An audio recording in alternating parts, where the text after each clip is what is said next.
Hello दोस्तों, स्वागत है एक बार फिर से आपके अपने यूट्यूब चैनल किरण लर्नर्स अकेडमी में। इस वीडियो में करेंगे ये है सेट नंबर 14 20/11/2023 सेकंड शिफ्ट। जो भी दिल्ली पुलिस कांस्टेबल में एग्जाम में जनरल नॉलेज या करंट अफेयर्स के क्वेश्चन आए थे वो सारे इस वीडियो में रहने वाले हैं। करंट अफेयर्स का मतलब ये मत समझना आप कि पुराने वाले तो आपको आइडिया लगेगा कि क्या क्वेश्चन पूछे गए थे, लेकिन उसके आज क्या क्या एस्पेक्ट हो सकते हैं। आज जैसे मान लो ये पूछ लिया राष्ट्रीय मंडल खेल 2022 या 2018 कहाँ पे हुए थे, ठीक है, लेकिन उसको रिलेट करेंगे हम प्रेजेंट से। हम करेंगे कि 2025 में राष्ट्रीय मंडल खेल कहाँ पे हुए हैं, उसका शुभंकर क्या है। तो करंट फिर इस तरह से रिलेट करके याद करते हैं। जीके तो आपको पता है रिपीट होते ही हैं क्वेश्चन दिल्ली पुलिस कांस्टेबल में, वो भी आपके कवर होंगे। आपका सिलेबस तो रिवाइज होगा ही होगा, साथ ही साथ आपको एग्जाम का पैटर्न भी पता लगेगा। ओवरऑल यहाँ से आपकी कंप्लीट तैयारी होगी, रिवीजन होगा कंप्लीट। तो चलिए स्टार्ट करते हैं set number 14 20/11/2023 shift number second, general knowledge and current affairs. इसमें क्वेश्चन 1 to 50 तक रहेंगे, ये आप ध्यान रखेंगे, 1 to 50 तक रहता है जनरल नॉलेज। और फिर पार्ट 2 में 51 to 75 कवर करेंगे रीजनिंग इसका। और पार्ट 4 में कवर करेंगे 76 to 90 तक इसका न्यूमेरिकल एबिलिटी सेट नंबर 14 का। और फिर लास्ट पार्ट में रहता है 10 क्वेश्चन आते हैं कंप्यूटर के 91 to 100 तक, वो कवर करेंगे। मतलब कि इसको 4 पार्ट में कवर करेंगे, 4 वीडियो या फिर 4 क्लास में इसको कवर करेंगे। तो चलिए स्टार्ट करते हैं part number 1। Question number 1 to 50 तक इसमें रहने वाले हैं। क्वेश्चन नंबर 1, किस भौतिक विज्ञानी को विकिरण परिघटना मतलब रेडिएशन फिनोमिना के व्यापक शोध व पोलोनियम और रेडियम की खोज के लिए जाना जाता है? इसका राइट आंसर होगा पोलोनियम और रेडियम की खोज के लिए जाना जाता है मैरी क्यूरी को। और 2011 सॉरी 1911 में इनको मिला था, इसी के उपलक्ष्य में नोबेल पुरस्कार इनको दिया गया था, नोबेल प्राइज। नाम क्या है? Marie Curie, option second. और नोबेल पुरस्कार प्राप्त करने वाली पहली महिला थी, और इनको 2 बार नोबेल पुरस्कार दिया गया था, ये भी आपको ध्यान रखना है, option second. Question number 2, basketball के संबंध में निम्नलिखित में से कौन सा कथन सही है? बास्केटबॉल के संबंध में कौन सा कथन है जो सही है? प्रत्येक टीम 12 खिलाड़ियों से बनी होती है, जिसमें से किसी भी समय केवल 5 ही कोर्ट में जाने की अनुमति होती है। अपने आप में पहली स्टेटमेंट अपने आप में ठीक है। एक टाइम पे कोर्ट में कितने रहते हैं? 5 रहते हैं खेलते टाइम। टोटल कितने होते हैं? 12 खिलाड़ियों से बनी होती है टीम, और कोर्ट में कितने खेलते हैं? 5। राइट आंसर होगा option first. Question number 3, Harappa सभ्यता के दौरान कांस्य की मूर्तियां बनाने के किस विधि का उपयोग किया जाता था? कांस्य की मूर्तियां बनाने के लिए किस विधि का यूज किया जाता था, ये आपको बताना है। तो इस विधि का नाम है, राइट आंसर होगा ऑप्शन थर्ड, पिघली हुई मोम की डलाई का। इंग्लिश में बोलते हैं इसको lost wax technique. Lost wax technique बोलते हैं इंग्लिश में। और क्वेश्चन पूछेगा, नृत्य करती हुई नर्तकी की कांस्य की मूर्ति कहाँ से प्राप्त हुई है? तो आपको ध्यान रखना है मोहनजोदड़ो से, मोहनजोदड़ो। क्वेश्चन नंबर 4, ब्रिटिश युग के दौरान भारतीय अर्थव्यवस्था को डैश के रूप में जाना जाता था? ब्रिटिश युग के दौरान भारतीय अर्थव्यवस्था को जाना जाता था, राइट आंसर होगा ऑप्शन फर्स्ट, इसके कच्चे माल के स्रोत के रूप में।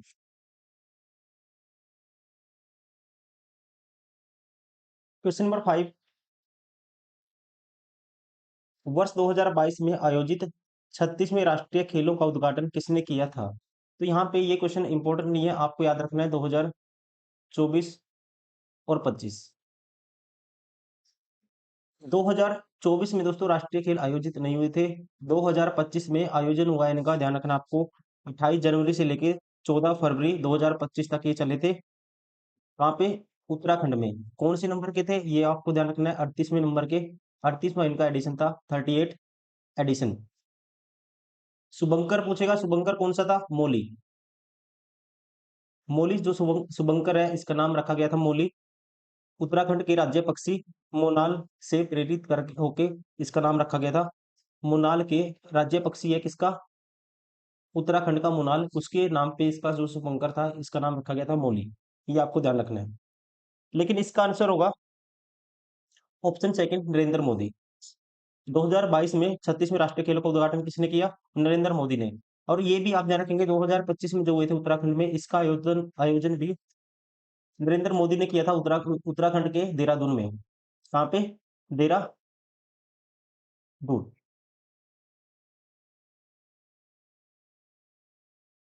क्वेश्चन नंबर 6, निचली अदालत या सरकारी अधिकारी को अनिवार्य या पूर्ण कार्यालयीय कर्तव्यों को सही ढंग से निर्वाह करने हेतु बाध्य करने के लिए निम्न में से कौन सी रिट एक उच्च न्यायालय द्वारा जारी की जाती है? इस कंडीशन में जारी की जाती है, राइट आंसर होगा परमादेश, option third. Question number 7, Mughal अभिलेखों के अनुसार अकबर के शासनकाल के दौरान डैश रैंक वाले 29 मनसबदार थे। तो यहाँ पे राइट आंसर होगा इसका, ये थे ऑप्शन फर्स्ट 5000 जात रैंक वाले 29 मनसबदार। क्वेश्चन पूछेगा, मनसबदारी प्रणाली की शुरुआत किसने की थी? तो वो भी आपको ध्यान रखना है, किसने की थी? अकबर ने की थी।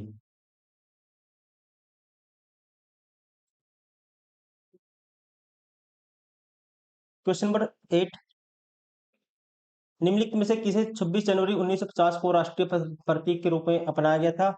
26 जनवरी 1950 को राष्ट्रीय प्रतीक के रूप में अपनाया गया था, राइट आंसर होगा ऑप्शन 4 सारनाथ का सिंह शीर्ष, option 4 is correct.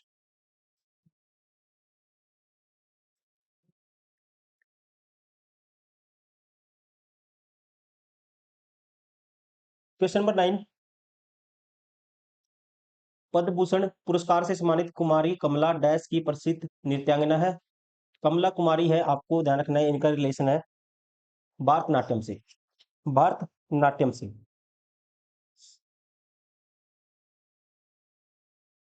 Question number 10,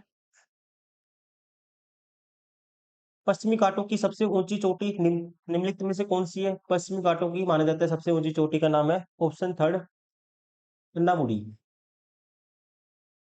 Anamudi, जिसकी ऊंचाई है 2695 मीटर, या कह सकते हैं 8842 फीट।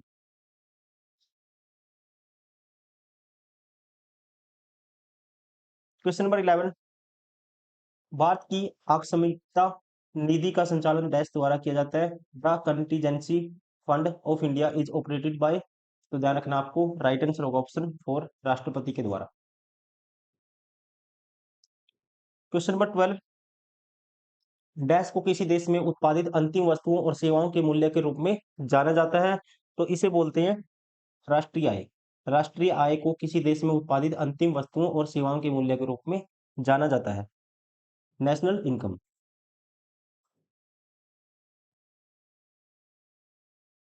क्वेश्चन नंबर 13,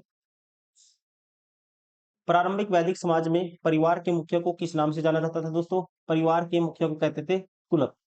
प्रारंभिक वैदिक समाज में परिवार के मुखिया को किस नाम से जाना जाता है? आपको ध्यान रखना है, किस नाम से जाना जाता था? कुलप के नाम से जाना जाता था।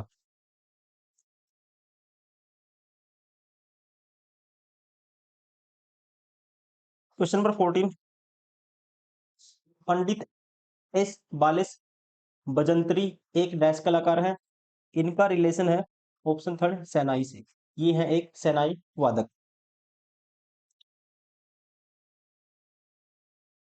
क्वेश्चन नंबर 15,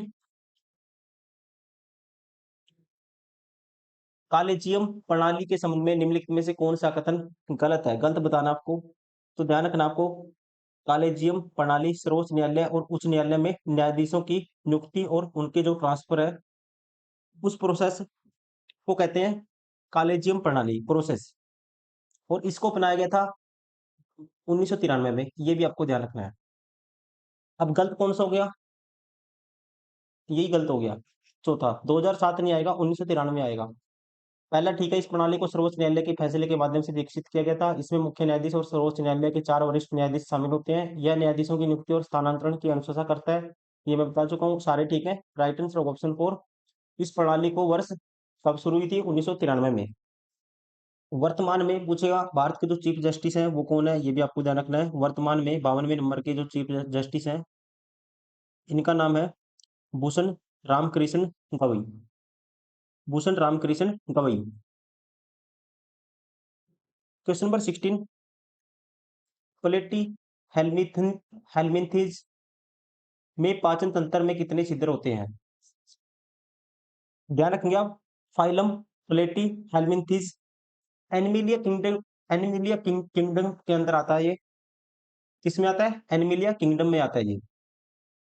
और इसमें एक ही छिद्र होता है, एक ही छिद्र होता है, ध्यान रखना आपको।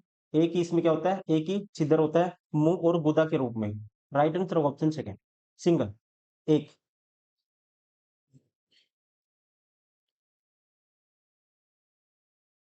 क्वेश्चन नंबर 17, भारत में नियोजित आर्थिक विकास की शुरुआत से पहले 1945 में निम्नलिखित में से कौन सी योजना शुरू की गई थी?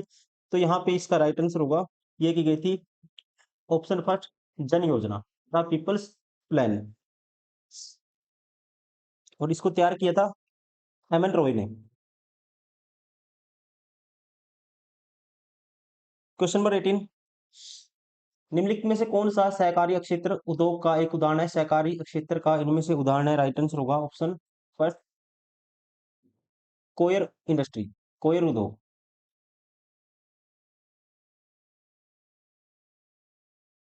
क्वेश्चन नंबर 19, किस ज्वार भाटा की ऊंचाई विभिन्नता होती है?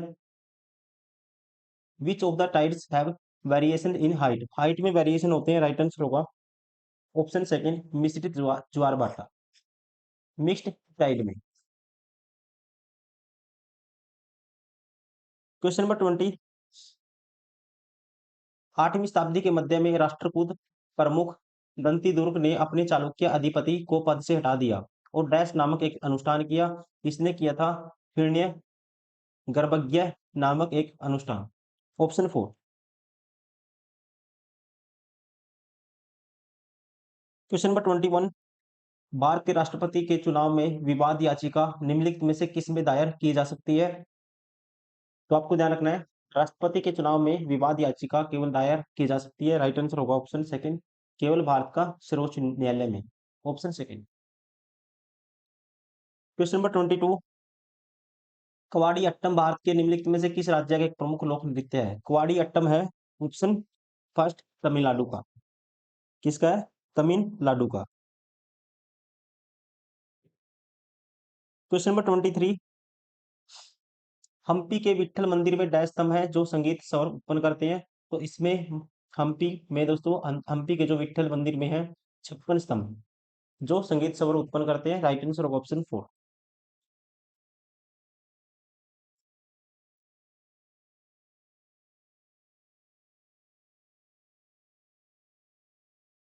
Question number 24, my country my life Bharat के निम्नलिखित में से किस पूर्व उप प्रधानमंत्री की आत्मकथा है?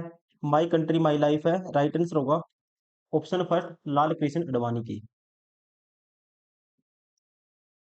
ठीक है, 2002 से 2004 तक भारत के उप प्रधानमंत्री के रूप में इन्होंने कार्य किया था और 15वीं लोकसभा में विपक्ष के नेता भी ये रहे थे। क्वेश्चन नंबर 25, फार्मो फर्मो सॉरी क्या है, फर्मों को स्वायत्तता प्रदान करने के लिए कुछ सार्वजनिक क्षेत्र की इकाइयों को विशेष दर्जा दिया गया। निम्नलिखित में से कौन सा उनमें से एक दर्जा नहीं था? ठीक है, कौन सा उनमें से एक दर्जा नहीं था? तो आपको ध्यान रखना है, सरकार उनकी दक्षता में सुधार करने और उन्हें विश्व स्तर पर प्रतिस्पर्धा करने में सक्षम बनाने के लिए स्वायत्त स्वायत्तता की क्या करती है? पहचान करती है।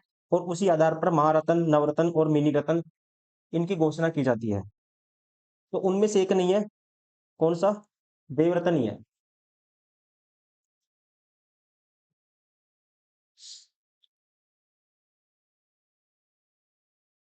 क्वेश्चन नंबर 26, निम्नलिखित में से किसे सबसे अधिक तरल संपत्ति माना जाता है? सबसे अधिक तरल संपत्ति माना जाता है मुद्रा को, राइट आंसर होगा ऑप्शन फोर, मतलब कि मनी को। क्वेश्चन नंबर 27, भारत में 1991 में आर्थिक सुधारों के साथ समय वित्त मंत्री कौन थे? तो वित्त मंत्री थे, आपको ध्यान रखना है, option first, doctor Manmohan Singh. ठीक है, अगर पूछे प्रधानमंत्री कौन थे, फिर थे नरसिम्हा राव।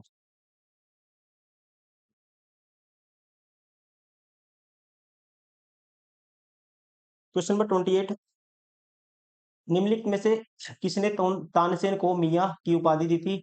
मियां की उपाधि दी थी तानसेन को अकबर ने। ठीक है, तानसेन क्या थे? इसके नवरत्नों में से एक थे, राइट आंसर होगा ऑप्शन फोर। क्वेश्चन नंबर 29, निम्नलिखित में से कौन उदारीकरण की प्रमुख विशेषता नहीं है? Which of the following not a salient feature of the liberalization. उदारीकरण का दोस्तों मतलब होता है लाइसेंस, परमिट या कह सकते हैं अननेसेसरी कंट्रोल को सरकार के द्वारा हटाया जाना। और 1991 में लिबरलाइजेशन की शुरुआत हुई थी, आपको पता ही होगा। और उद्योगों की स्थापना के लिए आवश्यक लाइसेंस समाप्त कर दिए गए थे। तो आपको बताना है इनमें से कौन सी प्रमुख विशेषता नहीं है। औद्योगिक लाइसेंस को समाप्त करना विशेषता है। सार्वजनिक क्षेत्र के उपक्रमों के इक्विटी शेयरों का हिस्सा जनता को बेचना, ये गलत है। कीमतों को निर्धारण स्वायत्तता, ये ठीक है। लघु उद्योग के लिए माल का अनारक्षण, ये भी ठीक है। राइट आंसर होगा ऑप्शन सेकंड। क्वेश्चन नंबर 30, संपूर्ण ग्रामीण रोजगार योजना कब शुरू की गई थी? संपूर्ण ग्रामीण रोजगार योजना की शुरुआत की गई थी। राइट आंसर होगा इसका ऑप्शन फर्स्ट 2001 में। 25 सितंबर 2001 में इसकी शुरुआत की गई थी। क्वेश्चन नंबर 31, निम्नलिखित में से कौन सा भोजन का एक मुख्य अकार्बनिक स्रोत है? Which of the following major inorganic source of food. अब देखिए, मांस, सब्जियां, अनाज, या कहते हैं कार्बोहाइड्रेट, लिपिड, प्रोटीन, विटामिन, इन सब की जो दोस्तों स्ट्रक्चर में कार्बन होता है, लेकिन राइट आंसर होगा ऑप्शन थर्ड, जल। एकमात्र पोषक तत्व जो प्रकृति में क्या है, अकार्बनिक है, वो क्या होता है? खनिज होता है। ठीक है, तो अकॉर्डिंग टू राइट आंसर करेंगे option third, water. Question number 32, कौन सा संगठन राष्ट्रीय प्रतिदर्श सर्वेक्षण कार्यालय एनएसएसओ और अन्य स्रोतों से एकत्र आंकड़ों के आधार पर भारत में आधिकारिक निर्धनता, पॉवर्टी का आकलन जारी करता है? तो यहाँ पे राइट आंसर होगा, ये करता है नीति आयोग, ऑप्शन फर्स्ट। नीति आयोग की स्थापना कब हुई थी? योजना आयोग के स्थान पर इसको प्रतिस्थापन कर दिया था इसका 1 जनवरी 2015 में।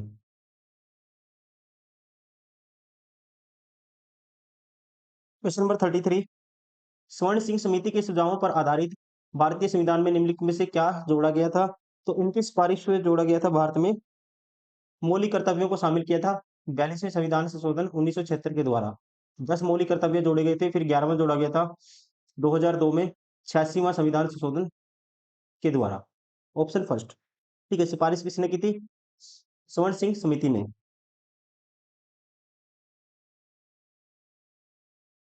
क्वेश्चन नंबर 34, वर्ष 1955 में गणतंत्र दिवस परेड दिल्ली में निम्नलिखित में से किस स्थान पर आयोजित की गई थी? 1955 में आयोजित की गई थी, राइट आंसर होगा ऑप्शन फर्स्ट, राजपथ पर।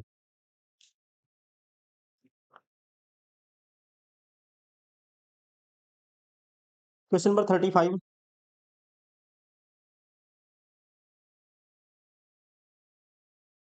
वर्ष 2022 में अर्जुन सिंह दुर्वे को निम्नलिखित में से किस नृत्य शैली में उनके योगदान के लिए पद्मश्री पुरस्कार से सम्मानित किया गया था? इनको दिया गया था बैका जनजातीय नृत्य में शैली में, राइट आंसर होगा ऑप्शन सेकंड। क्वेश्चन नंबर 36, भारतीय कम्युनिस्ट पार्टी का गठन 1925वें डैश में पहले पार्टी सम्मेलन में हुआ था? तो यहाँ पे दोस्तों ध्यान रखेंगे, भारतीय कम्युनिस्ट पार्टी का गठन 26 दिसंबर 1924 को कानपुर में पहले पार्टी सम्मेलन में हुआ था। राइट आंसर होगा ऑप्शन फर्स्ट, कानपुर। तब 26 दिसंबर 1924 होगा इसका राइट। तो अकॉर्डिंग टू एग्जामिनर ने 1925 माना है, तो कहाँ पे हुआ था ये पूछा है, लेकिन कानपुर में।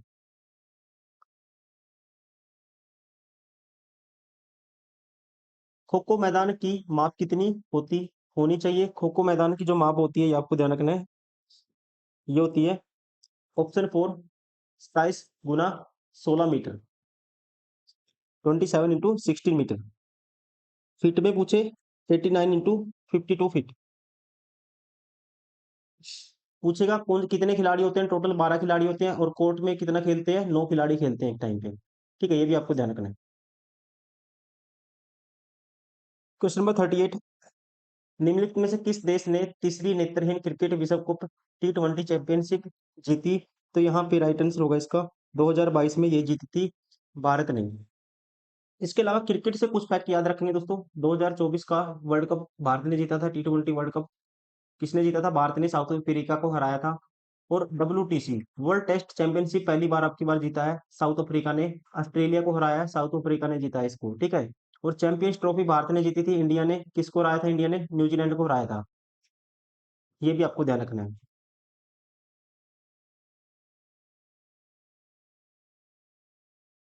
क्वेश्चन नंबर 39, अजैविक के बारे में निम्नलिखित में से कौन सा दावा गलत है? अजैविक के बारे में कौन सा दावा गलत है? पहला कहता है वे पारिस्थितिक तंत्र के जीवित घटक हैं दोस्तों, ये पहले ही क्या हो गया, गलत है, ठीक है, पहले क्या हो गया, गलत हो गया। ये जीवित जीवों पर इम्पैक्ट डालते हैं, प्रभाव करते हैं, लेकिन जीवित घटक नहीं है, ठीक है, खुद जीवित नहीं है, ये गलत है। अजैविक घटक जैसे कि अकार्बनिक पदार्थ, वायु, जल, मिट्टी, जबकि जैविक घटक कौन से होंगे, जैसे कि उत्पादक, उपभोक्ता, अपघटक, पहले ही गलत है। क्वेश्चन नंबर 40, निम्नलिखित में से किस वर्ष में बाल गंगाधर तिलक ने होम लीग की स्थापना की थी? होम रूल लीग की स्थापना की गई थी, राइट आंसर होगा ऑप्शन सेकंड 1916 में।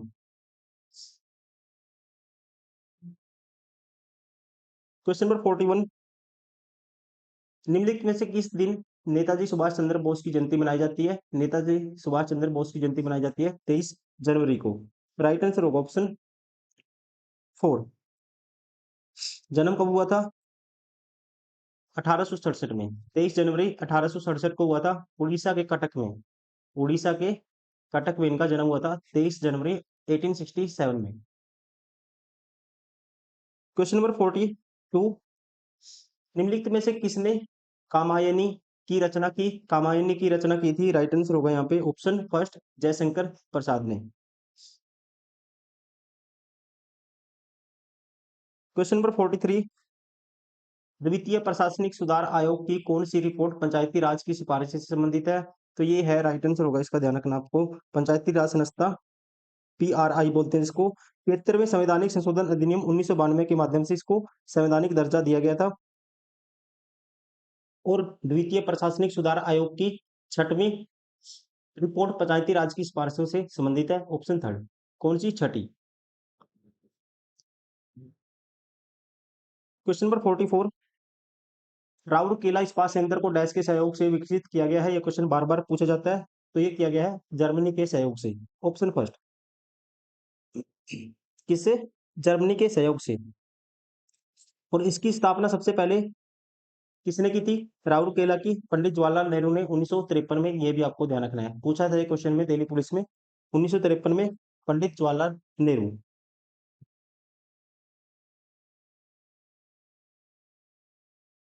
क्वेश्चन नंबर 45, हरिकेन के बारे में निम्नलिखित में से कौन सा कथन सत्य है? हरिकेन्स के बारे में कौन सा कथन सत्य है, ये आपको बताना है। ये क्या, किसका नाम है? तूफान का नाम है। किसका नाम है दोस्तों? तूफान का नाम है। पश्चिमी प्रशांत से संबंधित है, गलत है। ये संबंधित आपको ध्यान रखना है, अटलांटिक से संबंधित है। ये कहाँ पे आता है? अटलांटिक से संबंधित है। अटलांटिक महासागर और उत्तर पूर्वी प्रशांत महासागर में आने वाला उष्णकटिबंधीय चक्रवाती तूफान नहीं है, ठीक है। हरिकेन शब्द कहाँ का है दोस्तों, ये भी आपको ध्यान रखना है, यूएसए का एक वर्ड है, ये यूएसए की लैंग्वेज से लिया गया है, हुरुकेन से, ठीक है। और हरियाणा का हरिकेन कहा जाता है कपिल देव को, कपिल देव को।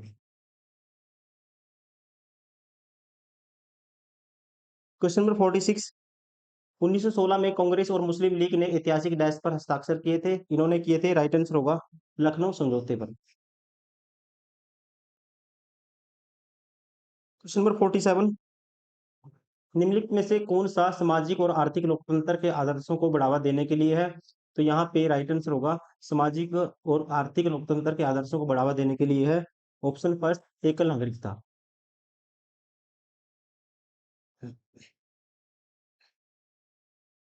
क्वेश्चन नंबर 48, किस प्रसिद्ध चीनी दार्शनिक और विद्वान ने अपनी शिक्षाओं में नैतिक मूल्यों, पारिवारिक संबंधों और सामाजिक सद्भाव के महत्व पर जोर दिया था? इनका नाम है, राइट आंसर होगा ऑप्शन थर्ड कंफ्यूशियस।